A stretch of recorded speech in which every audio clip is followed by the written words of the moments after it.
Evet, merhabalar. Bugün Jüpiter Koç burcu transitinden bahsedeceğim birazcık. Umarım ses düzgündür. Tavsiyenize uyup bir kulaklık edindim. Tolga'nın kulaklığını edindim, çaldım kendisinden. Dolayısıyla güzel bir ses kaydı yapabileceğimi umuyorum.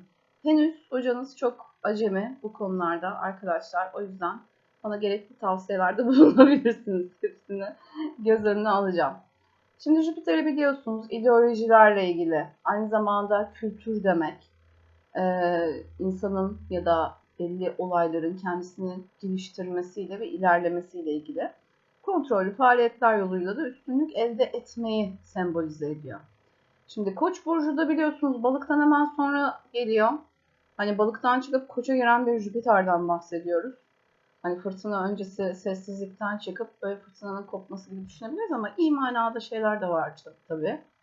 Hiçbir zaman tek taraflı olmuyor hiçbir şey. Ben 30 yıldır gökyüzüne bakıyorum. Hiçbir zaman süper iyi ya da süper kötü bir gök cismi görmedim. Hepsi iyisiyle kötüsüyle birlikte çalışıyor. 30 yıldır tersini hiç görmedim.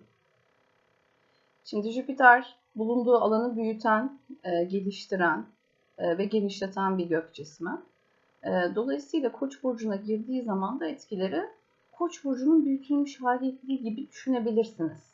Öncelikle Koç semboliklerini düşünelim. Mesela enerji birazcık daha artacak diyebiliriz değil mi? Şimdi balık burcunda stelyum vardı, kovada bir şeyler vardı. Dolayısıyla hayli düşmüş bir enerji mevzu bahiste.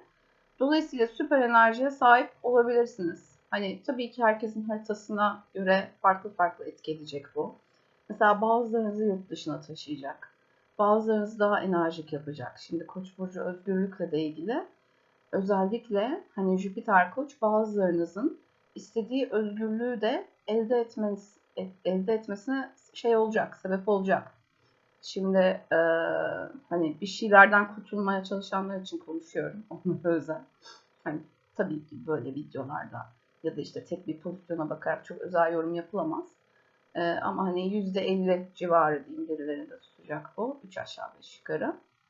Uzun süredir de diyelim ki kurtulmak istediğiniz bir şey var. Boşanmaya çalışıyor olabilirsiniz. Bir iş yerinden ayrılmaya çalışıyor olabilirsiniz. Belli problemler yaşadığınız bir alan vardır. Oradan çıkamıyorsunuzdur. Dolayısıyla Jüpiter dışarı çıkaracak bir enerji. Haliyle hani gerekli alanları da özgürlüğü getirecek bir pozisyon olduğunu söylemek lazım. Tabii bu çabasız olmuyor. Hani Başak Burcu'yla da Antisya, hani sizin de bir şeyler yapmanız gerekiyor. Bir plan dahilinde küçük küçük uyarlamalarla birlikte. Bunun dışında insanlar birazcık daha sert olacak tabii. İnsanlar daha çok böyle göçebe hayatına alışacaklar. Özellikle Covid sonrası iyi geleceğini düşünüyorum. Mesela bizim bir arkadaşımız var Cemal Orhan. Adam ya yurt dışında ya şehir dışında.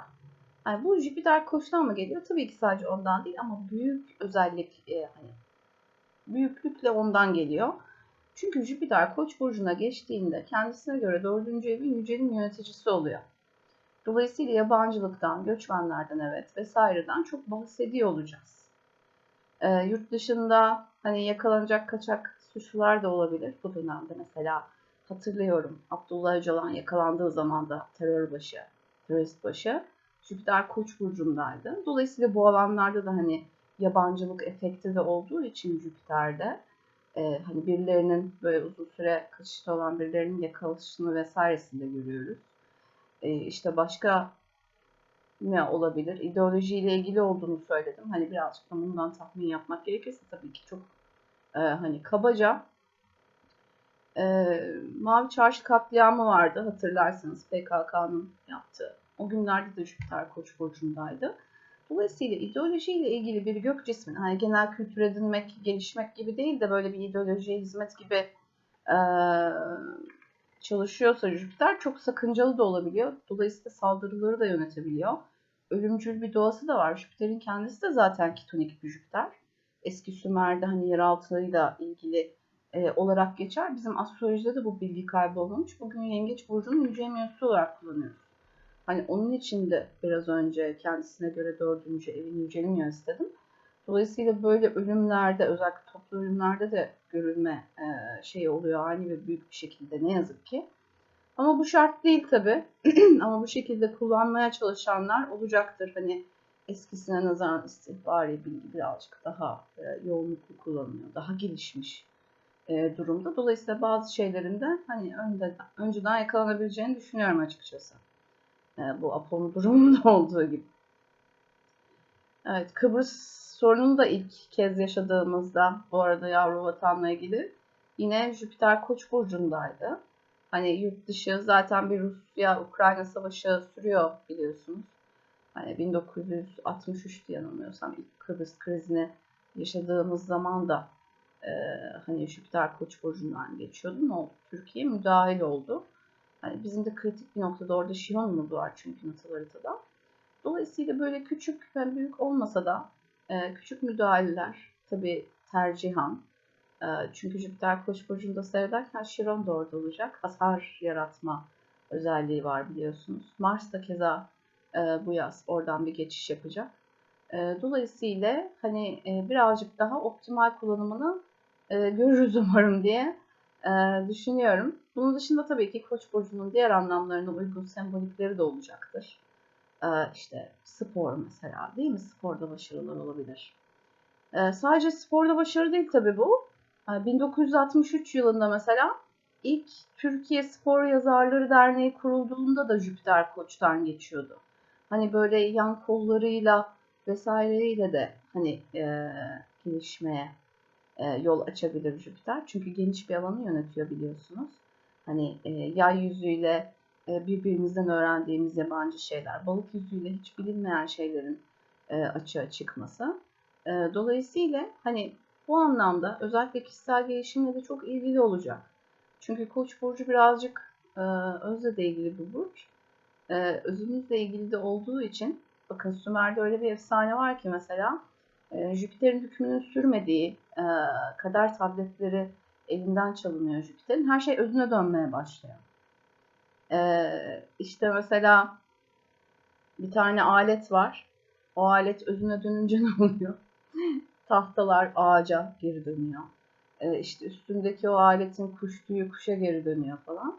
Dolayısıyla Jüpiter'in olmadığı bir dünya, gelişimin olmadığı bir dünya. Haliyle bireylerde birazcık hani gelişimi tetikleyeceğini düşünüyorum. Ama öte yandan günümüzde çok kullanılmıyor. Hep Aslan Burcu için okuyorum ama eski astrologların tümü Koç burcuna gösteriş yapmaktaymış. İşte Vettius Solar'sından İbni Ezra'sına. Günümüzde çok kullanılmıyor niyeyse. Halbuki çalışıyor, it works. Güneş yüceliyor tabii ki. Mars da orada. Mars'ın da gösterişçi ve şımarık bir yönü vardır. Eski Sümer tanrılarından Nergal öyle tarif ediliyor. Bu da günümüzde unutulmuş tabii. Büyük ihtimalle Yunan mitolojisi yüzünden.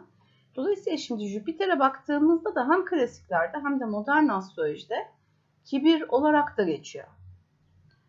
Dolayısıyla çevrenizde böyle kibirle, gösteriş yapmaya çabalayan, oradan oraya atlayan, sırf fotoğraf çektirmek için bir yere giden insanları falan da göreceksiniz. Onları hep görüyoruz ama bu sefer bir artış var. Değil mi? Dolayısıyla bunları sinirlenmek yerine ne yapıyoruz efendim? Kişisel olarak gelişiyoruz. Onları izlerken çekirdeğimizi çıtlıyoruz. Dolayısıyla umarım güzel bir Jüpiter Koç geçişi olur. Bayağı bir uzun süre orada kalacak. Hani bazıları diyor Jüpiter'in koruyucu etkisi de var. Ben de her seferinde şunu söylüyorum. Jüpiter'in koruyucu etkisi yok efendim. Jüpiter tanrıların tanrısı. İnsanların değil, insan sevmiyor arkadaş. Fakat siz kendinizi geliştirirseniz, ne kadar geliştirirsiniz, yani onların diliyle, eskilerin diliyle tanrılara o kadar yaklaşırsınız değil mi? Belki o zaman sevebilir. Dolayısıyla böyle tepeden inme şans vesaire gibi düşünmeyin.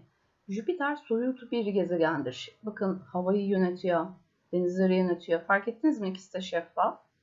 Soyutluğu çok güzel, böyle metaforik anlatmış aslında eskiler. Onun getireceği tüm şans vesaire, ben de bir Jüpiter olarak konuşuyorum bu arada. Sonuçta hem astroloğum hem balık burcuyum, balık güneşiyim. Onun getireceği şansı öyle fiziki olarak görmezsiniz. Mesela bir öğretmenle tanışırsınız ve hayatınız boyunca kullanabileceğiniz bir bilgi edinirsiniz. Ya da bir yerden bir bilgi alırsınız. O sizin hayatınız boyunca işinize yarayacak bir bilgidir. Jüpiter böyle bir şey. Hani böyle şey dilek falan diliyorsunuz ya hani. Gerçi benim öğrenciler dilemiyor ama e, dilenebilir mi? efendim tanrı olsaydınız dileyebilirdiniz. Çünkü diyorum ya, Jüpiter tanrıların tanrısı, insanların değil. İnsanların tanrısı başkası. Onu söylemeyeceğim. Dolayısıyla hani birazcık ideolojik yönüne de vurgu yaptım farkındaysanız. Çünkü negatif özelliği çalışan Jüpiter her şeye inanmaya meyilli oluyor.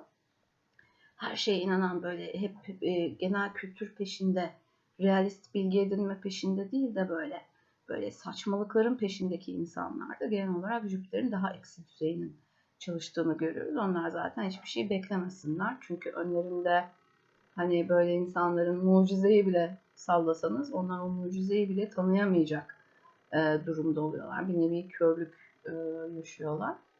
Dolayısıyla Jüpiter Koç geçişi böyle. Herhalde bugün ya da yarın Venüs'te Koç'a geçecekmiş. Onu anlatmıştır Sevda. O kısma hiç girmeyeyim. Jüpiter Koç'ta kalayım. Çok yayılmayayım. Benim de Venüs'ün üstünden geçecek. Ben de kilo almamaya çalışacağım. Çünkü benim Venüs Koç çok saldırgan yemeklere karşı. Dolayısıyla güzel, optimal, fayda sağladığınız bir Jüpiter Koç geçişi dilerim. Önerilerim ne olur? Onlardan da kısaca bahsedeyim. Çok saldırgan olmayın. Gösterişin hiçbir manası yok zaten. Hani onu söylememe gerek yok ama kişisel olarak kendinizi ne kadar geliştirebilirseniz karşınıza fırsatların çıkacağından bahsedebiliriz rahatlıkla. Çünkü bu fırsatları yaratır Jüpiter. Ama kendinizi geliştirmeniz için, yeni eğitimlere başlamak için, var olan eğitimlerdeki derinlikleri görmek, onları parçalayarak analiz etmek için gayet uygun olacak. Bunun dışında tamamen evet göçebelikle çok ilgili bir burç. Çünkü başta da dediğim gibi hani kendisine göre 4. evin yücelim yöneticisi. Bol bol gezin, efor sarf edin. Yabancılarla çok dalaşmayın. Değil mi? Sizin de gün gelir. Lazım olur yabancı topraklar. Dolayısıyla güzel bir zaman dilerim herkese. İnşallah da güzel geçer. Çok fazla şeylerde bulunmayın. Çıngar çıkacağı durumları önceden sezebilirsiniz. Mesela işte şu anda Antalya'dayım ben. İşte Ruslarla Ukraynalılar aynı yerde. Her an bir şey olabilir. Rus arkadaşım Alice var. Şey dedi mesela, bizim çocukları boğmaya geldi bunlar dedi. Ondan sonra. Dolayısıyla hani birazcık bazı olaylarında patlak ve şimdi Türkiye'yi de diyorsunuz içine çekmeye çalışıyor Ukrayna hükümeti. Ne yazık ki. Dolayısıyla hani birazcık böyle olaylarla da herhalde içli dışlı olacağız gibi görünüyor. Umarım herkes için daha hayırlısı olur. Herkese iyi günler diliyorum.